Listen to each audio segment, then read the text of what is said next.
एक समय की बात है। एक शहर में एक राजकुमार नाम का धनी साहूकार रहता था। उसके पास बहुत दौलत थी।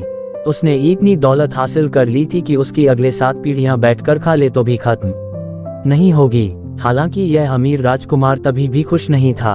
उसके मन में कुछ ऐसा था कि वह रात भर सो नहीं पाता था, इसलिए वह सच्चे सुख से वंचित रह गया। उसने सबसे पूछा कि वो ऐसा क्या करे जिससे कि इस शर्मिंदगी से छुटकारा पा सके और सुख और शांति से जी सके।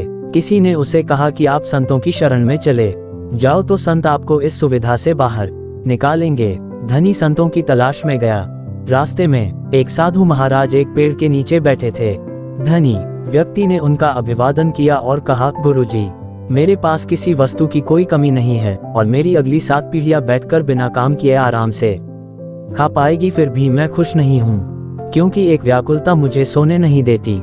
साधु महाराज ने कहा, पहले बताओ कि आपकी परेशानी क्या है, फिर उससे कैसे छुटकारा पाया जाए वह तुझे बताता हूँ। अमीर राजकुमार ने कहा, यदि महाराज ऐसा कहते हैं तो मुझे कोई आपत्ति नहीं है, लेकिन एक परेशानी है और परेशानी यह है कि मेरी 8वीं पीढ़ी का क्या होगा, क्योंकि यह धन 7 पीढ़ियों के लिए पर्याप्त है जो मैंने अर्जित किया है।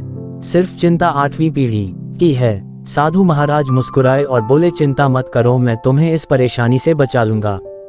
साधु ने उसे 1 किलो चावल की पोटली दी और कहा कि उस पहाड़ पर एक बुढ़िया एक कुटिया में रहती है, उसको चावल देकर आ जा, मैं तुम्हें तुम्हारे भ्रम से मुक्त करता हूँ। अमीर राजकुमार चावल लेकर बुढ़िया की कुटिया में आ गया। उस कुटिया में दरवाजा तक नहीं था। वह बुढ़िया भगवान के भजन में लीन थी। अमीर राजकुमार के पैरों की आहट से बूढ़ी माँ का ध्यान टूट गई। उसने ऊपर देखा और कहा कि बेटा, आप यहाँ क्यों आए हो? उसने कहा, माँ जी, मैं तुम्हें चावल देने आया हूँ, ये चावल लो फिर मैं जाऊंगा।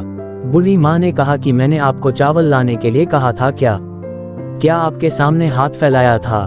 नहीं है ना, फिर चावल क्यों लाए? ये पोटली उठाओ और जाओ। फिर राजकुमार ने कहा, मुझे उस पेड़ के नीचे बैठे साधु ने भेजा है, इसलिए मैं आया हूँ। उसने कहा कि जाकर साधु से कह देना कि मेरी कुटिया में 2 दिन के लिए पर्याप्त चावल है।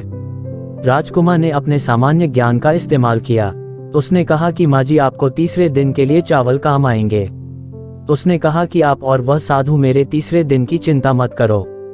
बूढ़ी बोली, उस साधु से कहना कि मेरे तीसरे दिन के चावल का संबंध उसी से है जिस पर मैं इस एकांत स्थान में अपना सारा बोझ लेकर जप करने बैठी हूँ। ये सुनकर अमीर राजकुमार पोटली लेकर वापस आ गया। साधु के सामने पोटली रखकर चला गया। साधु ने उसे पुकारा, अरे ओ सज्जन, तुम समस्या लेकर आए हो, है ना? मैं तुम्हें इससे बाहर निकालने जा रहा हूँ। अमीर राजकुमार ने सिर झुकाकर कहा, महाराज, मुझे जवाब मिल गया। वह बुढ़िया तीसरे दिन के चावल नहीं है तभी भी खुश है और मेरे पास सब कुछ है तभी भी मैं दुखी हूँ। जिसके पास कुछ भी नहीं है वह अगर अपने भविष्य का विचार नहीं करती और भरोसा करती है कि भगवान कुछ बुरा नहीं होने देंगे, तो फिर मैं जिसे भगवान ने इतना कुछ दिया है, मुझे इस फालतू की चिंता में नहीं पड़ना चाहिए। यह मुझे समझ में आ गया है। दोस्तों, छोटी सी यह ज्ञानवर्धक कहानी हमें समझाती है कि हमारे पास जो है उसका आनंद लेना चाहिए, उसमें खुशी ढूंढनी चाहिए। जो नहीं है उसके बारे में फालतू की चिंता लेकर हमें अपना सुख चैन नहीं खोना चाहिए।